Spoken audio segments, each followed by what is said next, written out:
dia em que eu encontrar Adão, ele vai se ver comigo, que por causa dele nós fomos obrigados a trabalhar. Adão? Como assim, cara? Segura um pouquinho aí que tu entendeu errado esse conceito a respeito do trabalho, viu?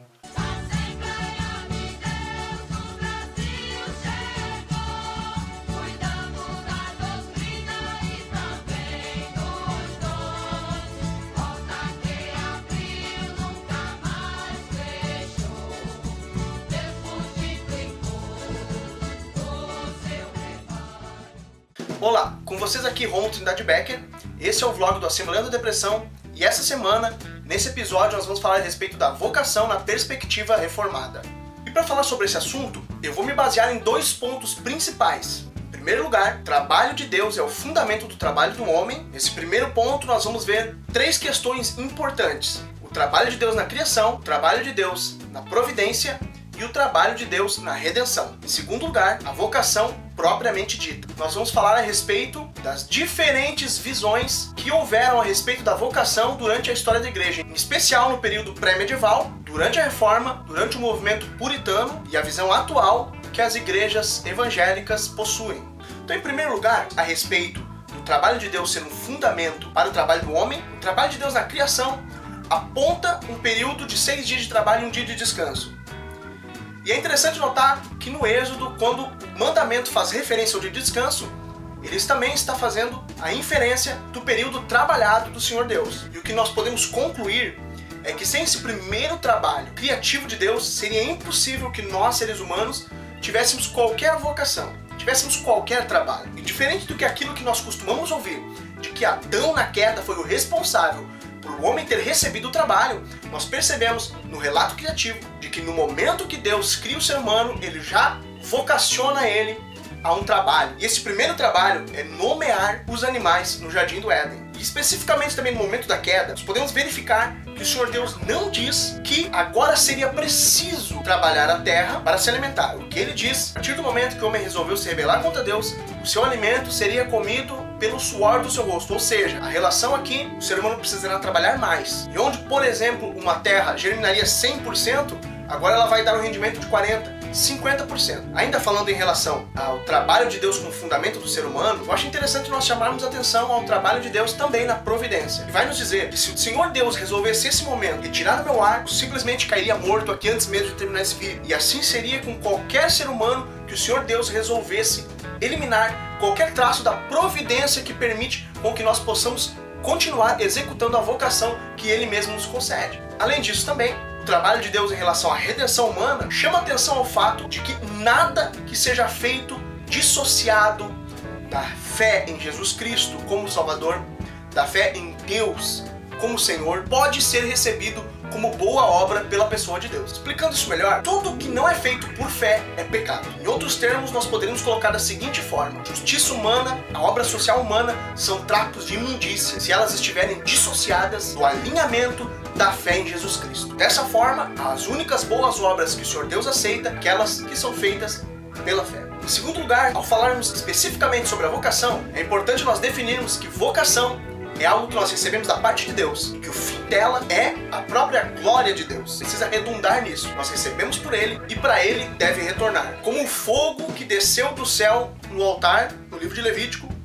e esse mesmo fogo é retirado do altar do holocausto, levado até o altar do incenso e oferecido a Deus. Ou seja, Deus só recebe aquilo que Ele próprio já nos concedeu. Na Idade Medieval, o trabalho reconhecidamente feito para a glória de Deus era única e exclusivamente aquele que tratava com o serviço eclesiástico. E aqui eu faço uma associação com a Idade Medieval e a Idade Atual.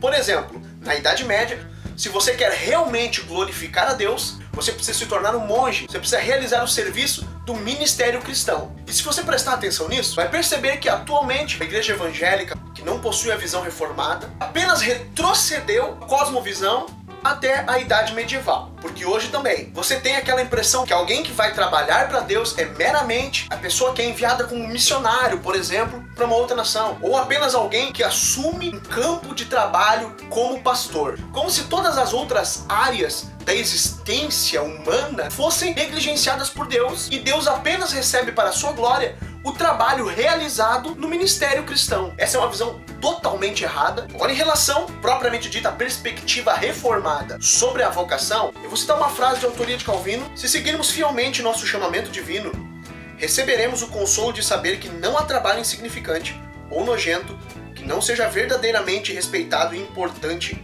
ante aos olhos de Deus. Você vê que para Calvino todo o trabalho é digno, todo o trabalho é feito para a glória de Deus. Interessante notar também que Calvino, um comentário a Efésios, capítulo 4, versículo 28, chama a atenção a alguns princípios para que nós possamos descobrir qual a vocação que Deus concedeu a nós. O texto bíblico diz assim: aquele que furtava não furte mais, antes trabalhe fazendo com as próprias mãos o que é bom, para que tenha com que acudir ao necessitado. Pelo tratamento de Calvino nesse texto, nós percebemos que ele tem a visão que é necessário o homem trabalhar, mas que não basta apenas o homem trabalhar. É preciso que o homem trabalhe em algo bom. E por bom, nós vamos entender que seja apropriado, que seja digno da pessoa de Deus. Nosso trabalho é um serviço a Deus ao servir aos outros. Ou seja, não é todo trabalho que é digno para um cristão. Então, em relação a Efésios 4:28, os princípios são: nosso trabalho deve se ajustar ao trabalho de Deus. O segundo princípio, deve ser algo proveitoso ao próximo. O terceiro princípio,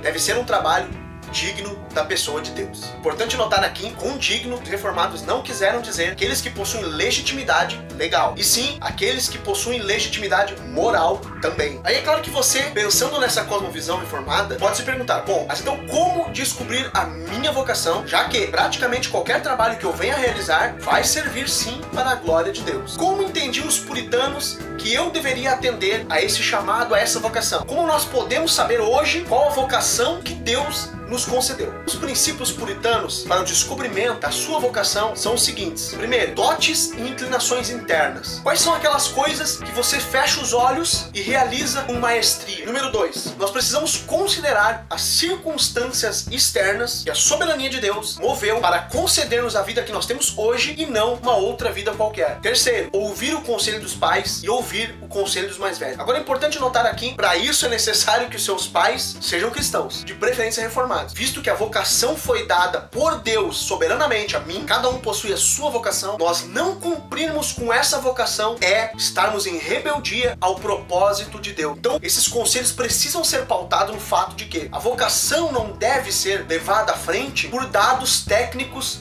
que envolvem o mercado. Por exemplo, qual profissão paga mais? Qual profissão me concede a melhor carreira? Qual me dá maior estabilidade? É preciso que eu entenda os princípios elementares que nós já citamos quando falamos de Efésios 4:28. Em quarto e último lugar, a educação que Deus me permitiu conseguir até aqui e os dons que eu já possuo. Para encerrar esse assunto, eu acho interessante nós chamarmos atenção ao fato de que, se você encontrou sua vocação final, digamos que seja o ministério cristão, mas atualmente você não está exercendo o ministério cristão, é preciso que você glorifique a Deus na vocação atual em que você se encontra. Para só citar um exemplo, se nós pegarmos Davi e olharmos a sua vocação final, certamente que era ser rei de Israel. Todavia, ele aceitou com prazer a sua vocação momentânea, que foi servir a Saul, por exemplo, e que foi cuidar dos rebanhos do seu pai, por exemplo. Você precisa passar por esse momento, louvor a Deus, em tudo dando graças a Ele, sabendo que quando a graça dele abrir a porta para que você exerça a sua vocação final, você assim o fará para a honra e glória do seu nome. Isso aí, gente. Se você assistiu esse vídeo e gostou, inscreva-se no nosso canal. Fique por dentro de todos os assuntos que nós estamos tratando. Toda semana nós temos um episódio novo no vlog do Assembleiano. Se você quiser nos ajudar na visualização, ou se você acredita que esse vídeo é relevante para que alguém busque encontrar em Deus a vocação que recebeu, compartilhe esse vídeo, cola lá no seu mural no Facebook, indique o nosso canal. Que Deus os abençoe e até a próxima.